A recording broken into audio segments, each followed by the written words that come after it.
अस्सलामुअलैकुम। कैसे हैं आप सब? उम्मीद करती हूँ खैरियत से होंगे। जहाँ होंगे हिफ्ज़ व अमान के साथ होंगे। मैं भी अल्लाह का शुक्र है बिल्कुल ठीक हूँ आपकी दुआ से। सुबह का वक्त अभी मेरी आवाज़ नहीं निकल रही है। और ये देखें जी लाहौर का वेदर, फोग देखें। मेरा फेवरेट मौसम है, मुझे फोग बहुत ज़्यादा पसंद है। ये देखें भाई, करीब करीब की फिर चीज़ें नज़र आ रही हैं। थोड़ा दूर करेंगे ना तो चीज़ें भी नहीं नज़र आने वाली। ये देखिए जी हमारी गली का हाल, वो कितनी ज़्यादा है। मेरा कैमरा ब्लर हो रहा है तो सामने लोग खड़े हैं, वो कहेंगे ये क्या सामने से कैमरा निकल के आ रहा है। तो ये देखें जी लाहौर कितना खूबसूरत लग रहा है इस वक्त। गर्मियों में लाहौर मुझे बिल्कुल नहीं अच्छा लगता, सर्दियों में लाहौर मेरा फेवरेट हो जाता है। सिर्फ इस फोग की वजह से, इस ठंड की वजह से इतनी ज़्यादा है ना, रूम के अंदर भी आ रही है। अभी कैमरा इसको कैप्चर नहीं कर रहा है, लेकिन ये है कि विंडो से अंदर आ रही है बाकायदा फोग। चलें इसको बंद करते हैं ऐसे। और यहाँ पर जी मैं अम्मी के कपड़े प्रेस कर रही हूँ। मेरी अम्मी ने गांव जाना है और अम्मी का ये प्रोग्राम जो है ना वो सिर्फ कल रात में बना। अम्मी को मैं मुसलसल मना करती रही हूँ, रात भी बहुत देर तक मैं अम्मी को यही कहती रही हूँ कि मेरा आपको भेजने को बिल्कुल दिल नहीं कर रहा है। अब मैं आपके साथ सफ़र नहीं कर सकती हूँ क्योंकि गांव जाने का तकरीबन 8 से 9 घंटे का सफ़र है और 8-9 घंटे बैठना मेरे लिए तो नामुमकिन है अभी फ़िलहाल। हालांकि मेरा इतना ज़्यादा दिल कर रहा था गांव जाने का, मेरा अब्बू की कब्र पे जाने को बहुत ज़्यादा दिल कर रहा था। गर्मियों में गांव जाना चाह रही थी लेकिन तब भी तबीयत इजाज़त नहीं दे रही थी। तब तो मेरे पाँव ऐसे थे जैसे वो मेरे नहीं होते, हाथी के होते हैं। इतने मोटे मोटे सूजे हुए होते थे बहुत ज़्यादा। तो मैं अपने सूजे हुए कदमों के साथ कहीं जाना नहीं चाह रही थी, तो गर्मियों में भी नहीं जा सकी और अब सर्दियों में मौका मिला तो अब भी मैं नहीं जा सकती थी। तो मैं अम्मी को कह रही थी कि अम्मी रुक जाए ना, दोनों मिलकर चलेंगे, फिर ऐसा करेंगे ज़्यादा दिन भी रह कर आ जाएंगे, अब्बू की कब्र पे भी चलेंगे। जिस जिस रिश्तेदार के घर आप कई कई सालों से नहीं गई, मैं आपको सब जगह लेकर जाऊंगी।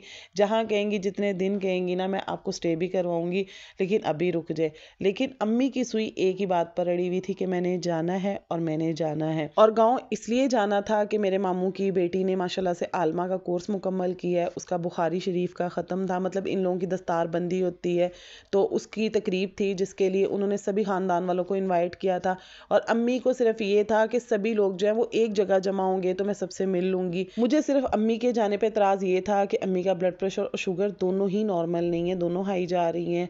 और फिर वहाँ पर जाकर परहेज़ी खाना तो उन्हें मिलने नहीं वाला है, फिर जो आएगा अम्मी जान खाएंगी। अम्मी को वैसे भी परहेज़ करने से कोई ख़ास रग़बत तो है नहीं है, ये तो ज़बरदस्ती हम लोग हैं जो उनको परहेज़ी खाना खिला रहे होते हैं। वरना उनके तो यही डायलॉग होते हैं कि 20 साल हो गए हैं मुझे शुगर में, कब तक मैं परहेज़ करूँ। कोई ऐसी बीमारी हो कि जिसमें इंसान को मालूम हो कि मैंने 10 दिन परहेज़ करना है, 20 दिन करना है, तो चले इंसान दिल पर पत्थर रख भी लेता है। लेकिन 20 साल से मैं परहेज़ करती आ रही हूँ, बस अब मैंने परहेज़ नहीं करना है। लेकिन अम्मी की सुनता कौन है इस मामले में। अब गाँव जाएंगी तो जाहिर सी बात है किसी के घर जाकर आप ये नहीं कह सकते हैं कि आप मुझे फीकी चाय दें, आप मुझे चोकर की रोटी दे दें, आप मेरे सालन में नमक कम डालें, आपने ऑयल ज़्यादा यूज़ नहीं करना है। तो ये चीज़ें वहाँ पर नहीं कही जा सकती हैं। और हम पठान जो हैं, बस फिर क्या ही मैं बोलूँ पठानों के खानों के, एक तो टमाटर बहुत ज़्यादा डालते हैं और एक घी बहुत भर भर के डालते हैं। हमारे तो घर में ऑयल यूज़ होता है ना, तो जो गाँव वगैरह में खाना बनता है उसमें घी यूज़ होता है। अब मेरी अजीम अम्मी जो है ना वो मान ही नहीं रही थी, तो फिर बस मैंने उनकी तैयारी करना स्टार्ट कर दी। भाई ने उनके टिकट्स बुक करवा दी और साथ में मेरा जो छोटा वाला भतीजा है ना वो उनके जा रहा था। अकेले तो फिर मैं बिल्कुल भी नहीं जाने देने वाली थी। और मेरे छोटे भतीजे की ना एक बात बहुत मुझे अच्छी लगती है, कभी कभी अच्छी लगती है, वैसे तो मुझे उसकी वो आदत बहुत बुरी लगती है। उसको जो पहली इंस्ट्रक्शन आप दोगे ना वो अपने माइंड में उसे फिक्स कर लेता है। उसके बाद उसकी डिक्शनरी के अंदर कोई दूसरी वोकेबलरी नहीं जा सकती, कोई दूसरी इंस्ट्रक्शंस नहीं जा सकती हैं। तो उसको मैंने यही इंस्ट्रक्शंस दी हैं कि 2 दिन के बाद ना अम्मी को लेकर वापस आ जाना, दूसरे से तीसरा दिन नहीं होना चाहिए। अगर अम्मी तीसरा दिन कहें तो बस फिर अम्मी का बैग उठाकर चल पड़ना और अम्मी पीछे पीछे खुद ही आ जाएंगी। और अब मुझे यकीन है इस बात पर कि वो अम्मी को वापस ले ही आएगा। अम्मी जितनी मर्जी प्लानिंग कर लें कि मैंने ज़्यादा दिन बैठना है, वो कभी भी अम्मी को ज़्यादा दिन नहीं बैठने देगा। वेव रिएक्शन देते देते इतनी तो अक्ल आ गई है कि प्लानिंग प्लॉटिंग कैसे करनी होती है। तो अम्मी के लिए प्लानिंग प्लॉटिंग मैंने करके भेज दिया है। अब एक आध दिन में मुझे कॉल करके ना महद की शिकायतें लगाएंगी कि महद रुक नहीं रहा है, और फिर मैं महद को कॉल करके कहूँगी कि महद वेल डन, बिल्कुल नहीं रुकना, लेकर आ जाओ इन्हें साथ में। क्योंकि जितनी देर वो दूर रहेंगी ना परेशानी लगी रहेगी। इसीलिए बहुत सी दुआओं में उनको जो है ना वो रुखसत कर रहे हैं। आप लोग भी दुआ कीजिएगा कि मेरी प्यारी अम्मी जान, मेरी खूबसूरत अम्मी जान जो है ना वो जल्द अज जल्द वापस आ जाए और ढेरों ढेर दुआएं दें। अम्मी मेडिसिन के लिए जो शॉपर आपने लिया ना, इसमें मैं भी बैठ जाऊं। इतना बड़ा? इतनी बड़ी दवाइयाँ भी तो हैं। इतनी बड़ी दवाइयाँ भी तो है।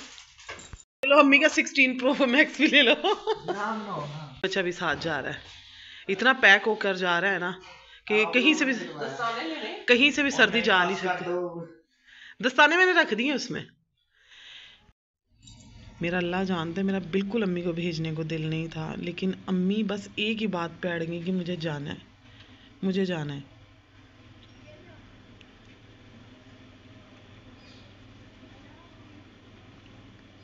अल्लाह ताला की अमान में जाएं।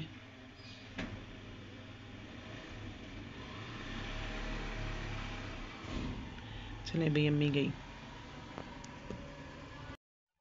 और ये मैंने घर की सारी सफाई कर ली है और अपना भी रूम मैंने साफ़ कर लिया है। कंबल जो है वो मैंने ऊपर धूप में डलवा लिए। सुबह जो अम्मी जा रही थी ना, उस वक़्त इतनी धुंध थी, ठंड थी ना उस वक़्त, मुझे लग रहा था कि आज का दिन बहुत ज़्यादा ठंड वाला होगा, लेकिन अल्लाह का शुक्र है कि धूप निकल आई भी है। तो अब ये कुछ मेरे रूम की हालत है, कंबल धूप पे रखा हुआ है, अभी ज़रा उसको अच्छी तरह से हीट मिलेगी ना तो ज़रा सी मर जाएंगे। और अभी मैं फ़्रेश होती हूँ, अपने मैंने कपड़े निकाल लिए हैं, जाती हूँ फ्रेश होती हूँ, फिर ज़ोहर की नमाज़ अदा करते हैं, फिर बाकी की जो रूटीन होगी। धूप माशाल्लाह इतनी अच्छी लग रही है ना, लेकिन साथ में हवा भी चल रही है, लेकिन धूप की तमाज़त है। मैं भी फ़्रेश होकर ऊपर आ गई हूँ, तस्बीह भी साथ लेके आ गई हूँ, कहवा बनाया अपने लिए और रुबीना के लिए। अब यहाँ पे बैठ के इसको भी पियेंगे। सर्दियों की बहारें हैं भाई, मज़ा आता है, धूप निकली हो ना तो फिर आप चीज़ों को भी इंजॉय करते हैं। वेदर तो डेफिनेटली इंजॉय करते ही हैं, लेकिन ये है कि खाने पीने की चीज़ों को भी इंजॉय करते हैं। मुझे गर्मी बहुत ज़्यादा लगती है, इसलिए ना मैं गर्मी में घबराती भी बहुत ज़्यादा हूँ। मुझे एक सेकंड के लिए भी पसीना नहीं रुकता है और मैं ऐसी होती हूँ जैसे मेरी जान ना हलक में आ गई हुई है। अल्लाह पाक हम सब के लिए आसानियाँ करें। मैं तो हर दम अल्लाह से दुआ करती हूँ, या अल्लाह ईमान वाली ज़िंदगी देना, ईमान पर ख़ात्मा करना, और हमारी जो कब्रें हैं ना उन्हें ठंडा रखना। भी मैं वहाँ पे गर्मी नहीं बर्दाश्त कर सकूँगी। सबने आमीन बोलना है मेरे लिए। चाय छोड़ने के बाद ना अब ये अच्छा लगता है। अब चाय पीती हूँ ना वो अच्छी नहीं लगती है, मुझे ऐसा लगता है कि चाय पीने के बाद ना हलक कड़वा सा हो रहा है, तो इसलिए ना अब कहवा अच्छा लगता है। लोगों ने ना कपड़े धो धो के डाले हुए हैं छत पर। ज़्यादा कैमरा नहीं घुमाऊंगी, अगर किसी की छत पे कोई हुआ तो अच्छा नहीं लगता ना, किसी की प्राइवेसी ख़राब हो सकती है। तो अभी मैं कहवा पीऊँगी, जो कि है अदरक का, सौंफ का, और इसमें दालचीनी मैंने डाली है। चाय नहीं पीती है मैं, चाय पी कर ना मुँह का टेस्ट कड़वा लगता है मुझे अपना। तो बिना तो गरम गरम पी जाती, मुझसे गरम नहीं कहवा पिया जाता। मैं जब तक ये ठंडा नहीं हो जाता ना, मतलब नीम गरम नहीं हो जाता, तब तक मुझसे नहीं पिया जाता। और बिना गरम गरम चढ़ा लेती। मतलब क्या है, गरम गरम पियो तो कोई असर होता है, ठंडे का तो कोई फायदा नहीं है। मुझसे कभी भी गर्म नहीं पिया जाता। मैं कितनी देर रखती हूँ, जब ये थोड़ा सा नॉर्मल रूम टेम्परेचर से थोड़ा सा ज़रा ज़्यादा गर्म होता है ना, तब पीती हूँ। What is this? धूप के साथ तेज हवा। हाँ, धूप के साथ तेज़ हवा चल रही है। वो एसी का वो जो आउटर है ना, वो खुद ब खुद घूम रहा है। वो देख, यहाँ से नहीं नज़र आएगा, आउटर घूम रहा है। हाय हाय, बिल्लियाँ लड़ रही हैं आपस में। कहाँ पे लड़ रही हैं? अच्छा, हमारे ना मोहल्ले की बात अच्छी है, बिल्लियों के लिए छत के ऊपर जो है वो दूध भी रखते हैं और ना दाना भी रखते हैं, पानी भी रखते हैं कबूतरों के लिए। मैंने भी रखा हुआ है, वो उधर उस साइड पे पड़ा हुआ है। ये मैंने अपना कंबल डाला हुआ है धूप में, धूप को फुल इंजॉय भी कर रहे हैं, फ़ायदे भी ले रहे हैं। सामने वाली आंटी खड़ी, मैं कैमरा बंद करती हूँ, बुरी बात है, वो कहेंगी क्या शूट कर रही है ये लड़की।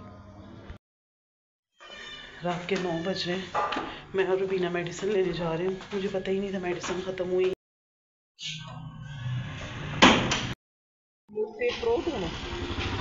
चलें जी, बाहर फोग देखिए कितनी ज़्यादा है। मेरे कैमरे में इतनी नज़र नहीं आ रही, लेकिन फोग बहुत ज़्यादा है, सर्दी बहुत ज़्यादा है। घर से बाहर आकर पता चल रहा है, हम घर के अंदर शोर डालते हैं सर्दी। लाहौर में चाहे हॉस्पिटल्स में चले जाओ, चाहे मेडिकल स्टोर पर आ जाओ, आपको ऐसे लगेगा पूरा लाहौर ना यहीं पर ही जमा हो गया है। अब ऐसे लग रहा है कि मेडिसिन लेने के लिए भी सभी लोग जमा हैं। और मेडिकल स्टोर से वापसी पे रुबीना को कश्मीरी चाय नज़र आ गई है। अब रुबीना बाजी ने कश्मीरी चाय पिए बगैर नहीं जाना था, तो यहाँ पर मैं और रुबीना कश्मीरी चाय पीने लगे थे, जिस पर उसने ढेर मलाइयाँ डाल कर दे दी थी। मैंने तो चम्मच से हटा दी थी, मुझे तो ऐसे लग रहा था जैसे बकरी के दूध की बना कर दे दी है। और ये है जी ढाबा, जहाँ पर हम बैठकर इंजॉय कर रहे थे।